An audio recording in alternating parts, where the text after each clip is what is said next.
ಅಖಾಡ big fight ವಿಶೇಷ ಮತ್ತೆ ಮುಂದುವರಿಸ್ತಾ ಇದ್ದೀನಿ. ದಿನೇಶ್, ಈಗ ಇಲ್ಲಿ ಏನೋ ಒಂದು ಮುಖ್ಯಮಂತ್ರಿ ವಿಚಾರದಲ್ಲಿ ಬದಲಾವಣೆ ಆಗಿಬಿಡಲಿ, ಬದಲಾವಣೆ ಆಗುತ್ತೋ ಇರ್ತಾರೋ ಗಲಾಟೆಗಳಾಗದಾಗ ಪ್ರತಿಪಕ್ಷಗಳಾಗಿರ್ತಕ್ಕಂಥ ಎಲ್ಲರಿಗೂ ಕೂಡ ಒಂದು ಅವಕಾಶ ಸಿಗುತ್ತಾಗ ಇನ್ನೂ ಚೆನ್ನಾಗಿ ಫೈಟ್ ಮಾಡಿಬಿಡ್ಬೋದು, ಆ ಗಲಭೆ ನಡೆಯುತ್ತೆ, ನೀರು ಕದಡಿಬಿಡುತ್ತೆ ಅವಾಗ ಅಂತ ನಿರೀಕ್ಷೆಗಳಿದೆಯಾ ನಿಮ್ಗೇನಾದರೂ?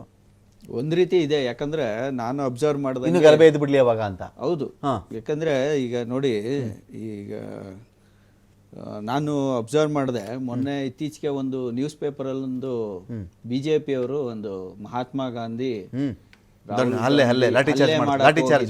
ಹಲ್ಲೆ ಮಾಡಕ್ ಹೋದ್ರಲ್ಲಿ ನೀವು ನೋಡಿರ್ಬೋದು, ಮೂರು ವ್ಯಕ್ತಿಗಳು ಮಾತ್ರ ಫೋಟೋ ಇತ್ತು.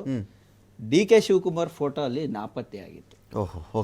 ನಾವು ಅಬ್ಸರ್ವ್ ಮಾಡಿದಾಗ ಅಲ್ಲ, ಬಿಜೆಪಿ ಅವರು ಡಿ.ಕೆ. ಶಿವಕುಮಾರ್ನವರ ಬಿಟ್ಬಿಟ್ಟಿದ್ದಾರೆ ಅಂದ್ರೆ ಆಲ್ರೆಡಿ ಒಪ್ಪಂದ ಆಗ್ಬಿಟ್ಟಿದ್ಯಾ ಅನ್ನೋದು ನಮಗೆ ಕ್ವಶನ್ ಬೋದು. ಅದೊಂದು ಇಮೇಜ್ ಹಾಕ್ಲಿಲ್ಲ ಅಂತ ನಿಮಗೆ ಈ ಡೌಟ್ ಬಂದಿರೋದು? ಡೌಟ್ ಬಂದ್ಬಿಟ್ಟಿದೆ. ಮೃದು ಹಿಂದುತ್ವವಾದಿಯಾಗಿ ಗುರ್ಸ್ಕೊತಾ ಇದ್ದಾರೆ, ಅದೇ ದೊಡ್ಡ ಇಲ್ಲ ಆಲ್ರೆಡಿ ಇವ್ರ ಈಗ ಏನಾದ್ರು ಹಿಂದೆ ಸೇರ್ಕೊಬಿಟ್ಟಿದಾರ. ಕೊಯಮತ್ತೂರಲ್ಲಿ ಜಗ್ಗಿ ವಾಸುದೇವ್ ಕಾರ್ಯಕ್ರಮದಲ್ಲಿ ಯಾರ್ಯಾರ ಅಕ್ಕಪಕ್ಕ ಕೂತಿದ್ರು ಅಂತ ಬಂದಾಗಿಂದ ಅದು ಶುರುವಾಗಿದೆ. ಇಲ್ಲಿ ಕಾವೇರಿ ಆರತಿ ಅಂತ ಅವ್ರು ಶುರು ಮಾಡ್ಕೊಂಡಾಗ ಆಗಿರಬೇಕು. ಕುಂಭಮೇಳ, ತಿರುಮಲ ಕುಂಭಮೇಳ ಮಾಡಿದ್ರು ಗೊತ್ತಿರಬೇಕು. ಸಂಬಂಧ ಬರಲ್ಲ, ಇದು ಜಿ ವರ್ಸಸ್ ನರೇಗಾ. ಯಾಕ್ರಿ ಇಲ್ಲಿ ಡಿ.ಕೆ. ಶಿವಕುಮಾರ್ ಅವ್ರನ್ನ ಬಿಟ್ಟು ಇವರು ಕೇವಲ ರಾಹುಲ್ ಗಾಂಧಿ, ಸಿದ್ದರಾಮಯ್ಯನವರು ಮತ್ತೆ ಖರ್ಗೆ ಅವರನ್ನೇ ತೋರಿಸ್ತಾರೆ ಅಂದಾಗ ಇಲ್ಲಿ ಡಿ.ಕೆ. ಶಿವಕುಮಾರ್ ಆಲ್ರೆಡಿ ಬಿಜೆಪಿ ಸೇರ್ಕೊಂಡಿದಾರ ಇಂಡೈರೆಕ್ಟ್ ಆಗಿ ಅಂತ ಇಲ್ಲಿ ರೆಪ್ರೆಸೆಂಟ್ ಮಾಡ್ಕೊಂಡ್ರ ಇವರು? ಇದು ಒಂದು ಕ್ವಶನ್ ಆಗುತ್ತೆ. ಯಾಕಂದ್ರೆ ಇವರು ಈಗ ಆಲ್ರೆಡಿ ಮಾಡ್ಕೊಂಡ್ಬಿಟ್ಟೆ ಸಪೋರ್ಟ್ ಮಾಡ್ಬಿಟ್ಟು ಡಿ.ಕೆ. ಸಿಎಂ ಆಗ್ಬಿಡ್ತಾರೆ ಇವರು ಅಂತ ಮಾಡ್ಬೋದು ಏನ್ ಈಗ. ಯಾಕಂದ್ರೆ ಈಗ ಉಳ್ಕೊಂಡಿರವೆ ಒಂದ್ 3-4 ಸ್ಟೇಟ್ ಕಾಂಗ್ರೆಸ್, ಇದು ಮೇಜರ್ ಸ್ಟೇಟ್. ಯಾಕಂದ್ರೆ ಇದು ಸಪ್ಲೈ ಚೈನ್ ಇದ್ದಂಗೆ, ಯಾಕಂದ್ರೆ ಇಲ್ಲಿಂದಾನೇ ದುಡ್ಡು ಹೋಗ್ತಾ ಇರೋದು. Searching for Eknath Shinde of Karnataka. ಹೌದು ಹೌದು. ಈಗ ಕಾಂಗ್ರೆಸ್ ಸರ್ವೈವ್ ಆಗಿರೋದೇ ಕರ್ನಾಟಕದಿಂದ. ಕರ್ನಾಟಕ ಹೋಯ್ತು ಅಂದ್ರೆ ಉಸಿರು ಕಟ್ಟದಂಗೆ ಐಸಿಯು ಕೊಟ್ಟೋಗ್ಬಿಡುತ್ತೆ ಡೈರೆಕ್ಟ್. ಈಗ ಉಸಿರಾಡ್ತಾ ಇದೆ, ಏನ್ ಆಕ್ಸಿಜನ್ ಸಪ್ಲೈ ಬಂದು ಡೆಲ್ಲಿ ನಿಮ್ಗಾಯ್ತಲ್ಲ ಹಂಗೆ, ಡೆಲ್ಲಿ ಹೋದ್ಮೇಲೆ ನಿಮ್ಗಾಯ್ತಲ್ಲ ಹಂಗೆ. ಸರ್, ಈಗ ನಮ್ಗೆ ಪಂಜಾಬ್ ಇದೆ, ನಾವು ಸಾಮಾನ್ಯ ಜನರು, ಹೋರಾಟಗಾರರು, ನಮ್ಗೇನ್ ಅಧಿಕಾರ ಇಲ್ಲ ಅಂದ್ರೆ ಹೋರಾಟ ಮಾಡ್ಕೊಂಡೇ ಜೀವನ ಮಾಡ್ತೀವಿ. ನಮ್ಗೆ ಅಧಿಕಾರ ಕೊಟ್ರೆ ಆಳಿ ತೋರಿಸ್ತೀವಿ. ಈ ಸ್ವಾರ್ಥಿಗಳು ನೀವು ಪಾಪ ಅಧಿಕಾರ ನಮ್ಮ ಸಿದ್ಧಾಂತ ಹೇಳ್ತಾ ಇರೋದು. ಇದು ಏನಿದು ಡಿ.ಕೆ.ಶಿ ವಿಚಾರ, ಅವ್ರದ್ದು ಅಬ್ಸರ್ವೇಷನ್ ಅದು ತೀರಾ ಅಲಗಳೇಕೂ ಆಗಲ್ಲ ರೀ. ಅದು ಒಂದು ಸ್ವಲ್ಪ ಮೋದಿ ಅವ್ರ ಜೊತೆನೋ ಅಮಿತ್ ಶಾ ಜೊತೆನೋ ಡಿ.ಕೆ.ಶಿ ಸ್ವಲ್ಪ ಕ್ಲೋಸ್ ಆಗಿದ್ದಾರೆ. ಆ ಕಾರಣಕ್ಕೆ ನೀವು ಆ ಇಮೇಜಲ್ಲಿ ಪಾಪ ಚಿತ್ರ ಬರೆಯೋಕ್ಕೆ ಸ್ವಲ್ಪ ಸ್ಪೇಸ್ ಸಾಕಾಗ್ಲಿಲ್ವಾ ಅಲ್ಲಿ ಅಂತ ಡಿ.ಕೆ.ಶಿದು ಒಂದು ಇಮೇಜ್ ಹಾಕ್ಬಿಟ್ಟಿದ್ರೆ ಆಗಿರೋದೇನೋ. ಅಲ್ಲಿ ಗಾಂಧೀಜಿ ಲಾಠಿ ಚಾರ್ಜ್ ಮಾಡ್ಬೇಕಾದ್ರೆ ಡಿ.ಕೆ.ಶಿ ತಲೆ ಮೇಲೆ ಒಂದೇಟು ಹೊಡೆದಂಗೆ.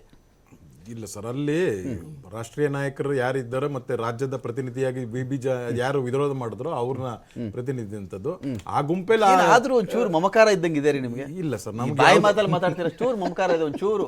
ಅವ್ರು ಆವಾಗಲೇ ಗುಳಗಂಜಿ ತೂಕ ಅಂತಿದ್ರಲ್ಲ, ಒಂಚೂರು ತೂಕ ಡಿ.ಕೆ.ಶಿ ಇವತ್ತಲ್ಲ ನಾಳೆ ಯಾಕೆ ಬೇಕು ಡಿ.ಕೆ.ಶಿ ವಿರೋಧ ಅನ್ನೋ ರೀತಿ. ಯಾರ್ದು ಪ್ರಾರ್ಥನೆ ಪ್ರಯತ್ನ ಅದು ಅವ್ರದ್ದು ಇದ್ದಿರುತ್ತೆ ಸರ್, ಅದೆಲ್ಲ ಅವ್ರ ಪಕ್ಷದಂತದ್ದು.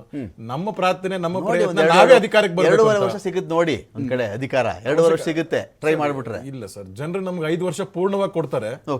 ಇದ್ರದ್ದು ಅರ್ಧ ಯಾವತ್ತು ಕೊಟ್ಟಿಲ್ವಲ್ಲ 5 ವರ್ಷ ಪೂರ್ಣವಾಗಿ? ಅದು ಪ್ರಶ್ನೆ, ಯಾವತ್ತು ಬಹುಮತ ತಗೊಂಡ್ ಮಾಡಿಲ್ಲ ಅಂತ ಅವ್ರು ಹೇಳೋದು. ಸರ್, ಇದೇ ತರ ಪ್ರಶ್ನೆ 84 ಕೇಳ್ತಾ ಇದ್ರು, ಯಾರು ಕೇಳೋದೇ ಇಲ್ಲ ಅದನ್ನ. ಕೇಂದ್ರದಲ್ಲಿ ನೀವು ಬರೋದೇ ಇಲ್ಲ, ಅದು ಬರುತ್ತೆ ಸರ್ ಅದಲ್ಲಿ. ಅಲ್ಲಿ ಬಂದಾದ್ಮೇಲೆ ಇನ್ನೂ ಬರುತ್ತೆ ಅದಲ್ಲಿ, ಅದು ಕಾಯ್ಬೇಕಾಗತ್ತೆ. ಅದಕ್ಕೂ ನಾವು ಪ್ರಯತ್ನ ಪಡ್ತಾ ಇರ್ತೀವಿ. ನಮ್ದು ಪ್ರಾರ್ಥನೆ ಇರುತ್ತೆ, ನಮ್ದು ಜನರ ಬಗ್ಗೆ. ನಿಮ್ ಹುರಿಯಾಳು ಡಿ.ಕೆ. ಶಿವಕುಮಾರ್ ಅವರು ಈಗ ಹಾಗಾದ್ರೆ ಜನರು ಸರ್, ನಿಮ್ಮ ಅಘೋಷಿತ ನಾಯಕರು, ಜನರು ಸರ್, ಅಘೋಷಿತ ಲೀಡರ್ ನಿಮ್ ಕರ್ನಾಟಕದ ಜನರು ಸರ್, ಕರ್ನಾಟಕದ ಜನರು. ಅವ್ರನ್ನ ನಂಬಿದ್ರೆ ಎಲ್ಲ ಆಗುತ್ತೆ ಸರ್. ಅಲ್ಲಿ ಇವ್ರು ನಂಬಿರೋದು ನಕಲಿ ಗಾಂಧಿಗಳನ್ನ. ನಕಲಿ ಗಾಂಧಿಗಳನ್ನ ಜನ ನಂಬಕಾದ್ರೆ ಇನ್ನದು ಎಲೆಕ್ಷನ್ ಆಗೋ ಟೈಮ್ಗೆ ಈ ಸಂದರ್ಭದಲ್ಲಿ ಶಾಸಕರು ನಂಬ್ಕೋಬೇಕು ನೀವು. ಆ ಶಾಸಕ ಕರ್ಕೊಂಬರುವಂತ ಒಬ್ಬ ಲೀಡರ್ ನಂಬ್ಕೋಬೇಕು ನೀವು ಅಲ್ವಾ? ಜನ ಓಟಾಕ್ ಆಗಿದೆ, ಇನ್ನು 5 ವರ್ಷಕ್ಕೆ ಎಲೆಕ್ಷನ್ ಬರೋದು. ಪಶುಸಂಗೋಪನೆಯಲ್ಲಿ ಇದಕ್ ಮಾಡಿರೋ ಅವ್ರನ್ನ ನಂಬ್ಕೊಂತೀರಾ, ಇಲ್ಲ ಏನೂ ಅನುದಾನ ಇಲ್ದಿರಾ ಸತ್ಯ ಹೆಣಗಳ ತರ ಇದಾರಲ್ಲ ಬೇರೆ ಶಾಸಕರು, ಅವ್ರನ್ನ ನಂಬ್ಕೊಂತೀರಾ ಸರ್? ಯಾವ್ದು ಇಲ್ಲ ಸರ್, ನಾವು ಜನ ನಂಬ್ತೀವಿ. ಜನ ಪೂರ್ಣವಾಗಿ ವಿಶ್ವಾಸ ನಮಗಿದೆ. ಮುಂದಿನ ಇದರಲ್ಲಿ ಭಾರತೀಯ ಜನತಾ ಪಾರ್ಟಿ ಬರುತ್ತೆ ಸರ್, ಪೂರ್ಣ ಅವಧಿಯಾಗಿ ಬರುತ್ತೆ ಸರ್. ಥ್ಯಾಂಕ್ ಯು ಯದುಕುಮಾರ್ ಅವರೇ, ಥ್ಯಾಂಕ್ ಯು ದಿನೇಶ್ ಯಾರಹಳ್ಳಿ ಅವರೇ, ಥ್ಯಾಂಕ್ ಯು ಸಂಗಮೇಶ್ ಮೆಣಸಿನಕಾಯಿ ಅವರೇ. ಸಾಕಷ್ಟು ವಿಷಯಗಳ ಬಗ್ಗೆ